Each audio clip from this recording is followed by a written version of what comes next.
Newton के सिर पर सेब गिरने की कहानी झूठी है। जानिए गुरुत्वाकर्षण खोज की कहानी का असली सच।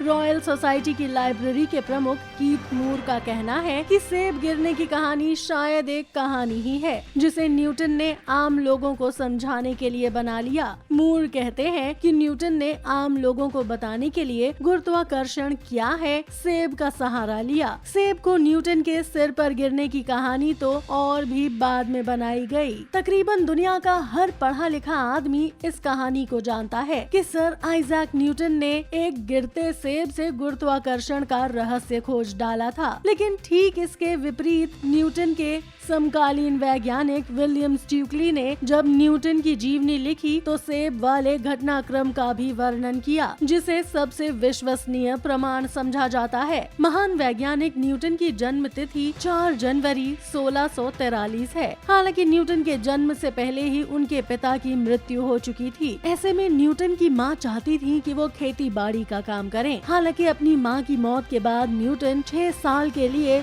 बौद्धिक एकांतवास में चले गए थे। वो लोगों से सिर्फ लिखकर ही बातें किया करते थे। हालांकि वो विज्ञान से कभी दूर नहीं रह पाए। आपको बता दें कि विज्ञान को न्यूटन ने कई नियम दिए जिनमें से एक गुरुत्वाकर्षण का सिद्धांत भी है। अब कहानी शुरू होती है। आखिर न्यूटन के दिमाग में गुरुत्वाकर्षण को लेकर ख्याल कहां से आया? विलियम स्ट्यूकली न्यूटन की जीवनी में लिखते हैं कि उन दिनों न्यूटन कैम्ब्रिज विश्वविद्यालय में पढ़ते थे, लेकिन प्लेग फैलने के कारण विश्वविद्यालय के बंद होने पर न्यूटन उत्तरी इंग्लैंड में अपने घर चले गए। स्ट्यूकली ने बताया कि साल 1726 की बसंत में एक दिन जब वो एक सेब के पेड़ के नीचे बैठे थे, कुछ सोच रहे थे, तभी एक सेब गिरा। न्यूटन ने सोचा कि ये सेब सीधा ही क्यों गिरा, अगल बगल या ऊपर क्यों नहीं गिरा? इसका मतलब धरती में गुरुत्वाकर्षण है। इस संबंध में रॉयल सोसाइटी की लाइब्रेरी के प्रमुख कीथ मूर का कहना है कि सेब गिरने की कहानी शायद एक कहानी ही है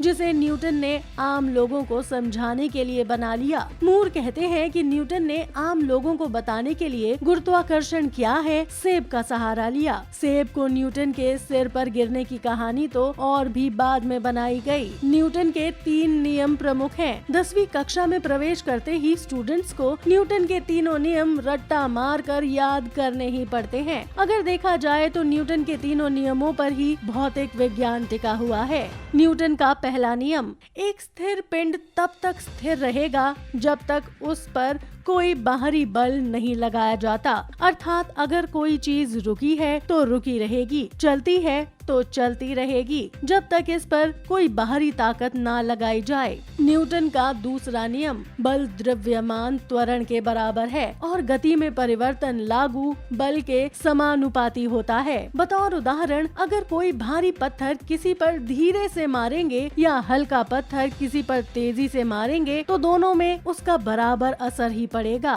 न्यूटन का तीसरा नियम, प्रत्येक क्रिया के लिए समान और विपरीत प्रतिक्रिया होती है। इसे क्रिया का प्रतिक्रिया नियम भी कहते हैं। ये नियम कहता है कि जब भी कोई क्रिया होती है तो उसके बराबर या उसकी उल्टी प्रतिक्रिया होती है। इसका सिंपल उदाहरण है, आप किसी दीवार पर गेंद मार कर देख सकते हैं। इस तरह के और अपडेट्स के लिए कृपया अपने एयर न्यूज चैनल को सब्सक्राइब करें और जब भी कोई नया वीडियो अपलोड हो तो तत्काल सूचना के लिए घंटी वाले आइकॉन पर भी क्लिक करना ना भूलें। न्यूटन के गुरुत्वाकर्षण की खोज सेब गिरने की घटना पर आधारित है। इस बारे में आपकी क्या राय है?